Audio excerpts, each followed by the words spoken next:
بسم الله الرحمن الرحيم.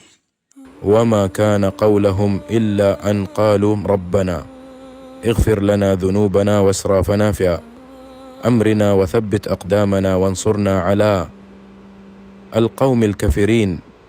மேலும் எங்கள் இறைவனே, எங்கள் பாவங்களையும் எங்கள் காரியங்களில் நாங்கள் வரம்பு மீறிச் செய்தவற்றையும் மன்னித்தருள்வாயாக. எங்கள் பாதங்களை உறுதியாய் இருக்கச் செய்வாயாக. காஃபிர்களின் கூட்டத்தாருக்கு எதிராக எங்களுக்கு நீ உதவி புரிவாயாக என்பதைத் தவிர இம்மாதிரி சந்தர்ப்பங்களில் அவர்கள் கூறியது வேறெதும் இல்லை. அல் குர்ஆன் 3 வசனம் 147. ஃபாத்தஹுமுல்லாஹு தவாபத் துன்யா வ ஹுஸ்ன தவாபில் ஆஹிரா வல்லாஹு யுஹிப்புல் முஹ்சினீன். ஆகவே அல்லாஹ் அவர்களுக்கு இவ்வுலகத்தில் நன்மையையும் மறுமையின் அழகிய நன்மையையும் கொடுத்தான். இன்னும் அல்லாஹ் நன்மை செய்யும் இத்தகையோரையே நேசிக்கின்றான். அல் குர்ஆன் 3 வசனம் 148. சூரா ஆல் இம்ரானின் அடுத்த வசனம் பார்க்க கீழே உள்ள பிளே பட்டனை அழுத்தி பார்க்கவும்.